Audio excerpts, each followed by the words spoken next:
Chers compatriotes, du nord au sud, de l'est à l'ouest et partout dans la diaspora, après la compilation des procès-verbaux issus des bureaux de vote et la vérification des représentations sur le terrain, il apparaît clairement que nous sommes sortis vainqueurs avec une marge écrasante, un score supérieur à 50% de suffrages exprimés. Un tel rejet, un tel désaveu prescrit au président sortant de faire preuve de courage, d'humilité, et au nom de la démocratie et des us et coutumes, appeler le vainqueur, le féliciter et lui notifier sa disponibilité à organiser une transition heureuse, mettant notre nation à l'abri de soubresauts et convulsions qui naîtraient d'une transition subie et non préparée. De la sorte, l'humanité entière reconnaîtrait en lui un homme de paix, soucieux de laisser un héritage dont on citerait l'exemple aux générations à venir. Mais hélas, telle ne semble pas être votre prédisposition. Mais malgré tout, sans arrière-pensée et d'un bon cœur, ma main reste tendue pour une transition pacifique. Mesdames et messieurs, il me plaît de rappeler avec force qu'en dépit de tous les obstacles érigés sur notre chemin, aujourd'hui, nous disposons de deux leviers. Celui qui confère l'adhésion populaire massive telle qu'illustrée lors de nos meetings et le respect scrupuleux du Code électoral en son article 113 qui nous autorise à porter à la connaissance du public des résultats tels que nous les avons énoncés.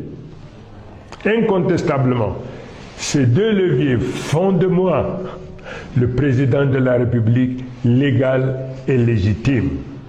Dès lors, si le Conseil constitutionnel proclame des résultats falsifiés et tronqués, il se rendra complice d'une forfaiture, car le peuple camerounais, dans son immense majorité, n'acceptera jamais la validation par le Conseil constitutionnel de la falsification et du bourrage des urnes à une échelle historique telle que cela est porté à la connaissance du monde entier.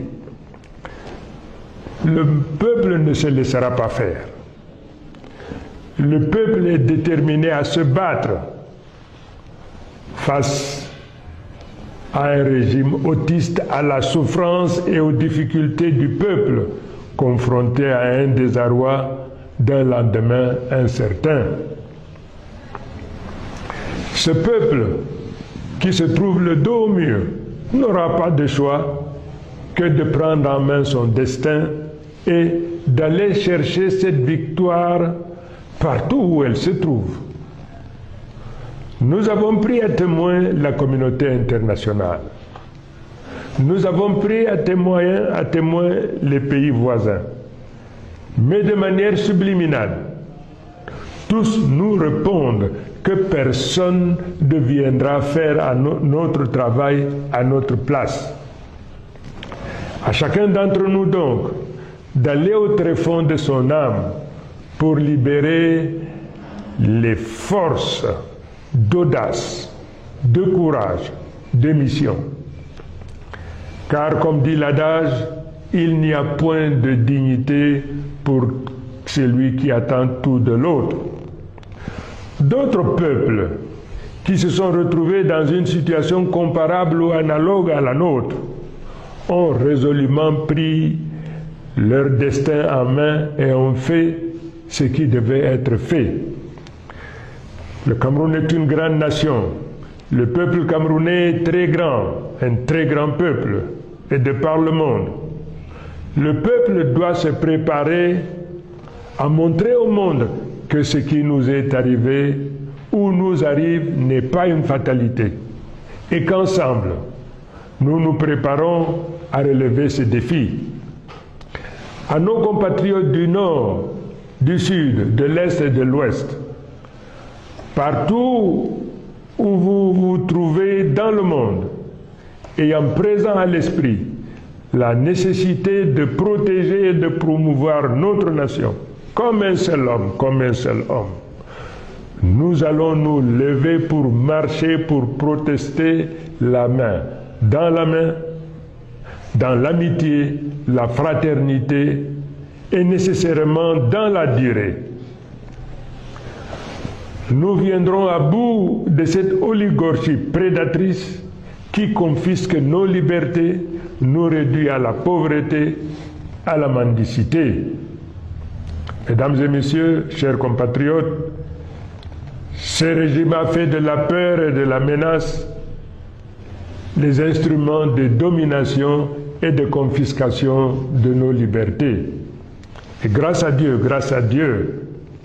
grâce au caractère sacré de notre lutte, nous nous libérerons de ces émotions et débarrasserons notre pays de ce malheur. Nous découvrons également, sans surprise, la tentative de ce pouvoir à diviser, à fragmenter l'Union pour le changement, instrument politique puissant à la tête de la lutte que nous menons pour construire le changement. Non seulement cette tentative sera vaine, mais elle nous donne l'opportunité davantage de resserrer nos rangs pour poursuivre avec résolution nos objectifs. Je voudrais une fois de plus réitérer mon engagement à me tenir au sein du peuple pour la construction, pour la poursuite victorieuse de cette bataille qui ne prendra fin qu'avec la récupération de notre victoire. Au moment où je focalise mon attention sur notre problématique, j'apprends avec beaucoup de tristesse l'assassinat commis sur une enseignante, Madame Zouhaïra, qui est tombée sur le champ d'honneur de la lutte pour notre liberté, pour notre dignité, pour qu'un nouveau jour se lève dans notre pays. Cet assassinat sera pour nous une cause supplémentaire pour redoubler nos efforts jusqu'à la réalisation de notre objectif. Quant à nos forces de défense et de sécurité, je voudrais rappeler la correspondance que je vous ai écrite. Cette lutte que nous menons, c'est également votre lutte. N'acceptez jamais de retourner vos armes contre votre propre peuple. La souffrance qu'endure le peuple est aussi votre souffrance. N'obéissez jamais à un ordre dont l'objet est la violence ou la suppression de la vie d'un des vôtres. Mes chers compatriotes, l'heure est grave. Nous n'accepterons pas de nous faire voler notre victoire. S'ils préfèrent menacer la sérénité et la paix du pays plutôt que d'admettre la défaite, nous répondrons par la détermination pacifique du peuple. J'invite tous les Camerounais, du nord au sud, de l'est à l'ouest, et partout où vous résidez dans le monde, à sortir comme un seul homme dans la paix et dans l'amour de la patrie. Marchons pour la libération et pour la revendication de notre victoire. Créez une grande vague pacifique qui montrera au monde que le peuple en a assez et qu'il veut sa liberté. Le droit de manifester est un droit universel. Exerçons-le avec discipline et dignité. Je vous remercie. Vive le peuple souverain. Vive le Cameroun libre, uni et réconcilié.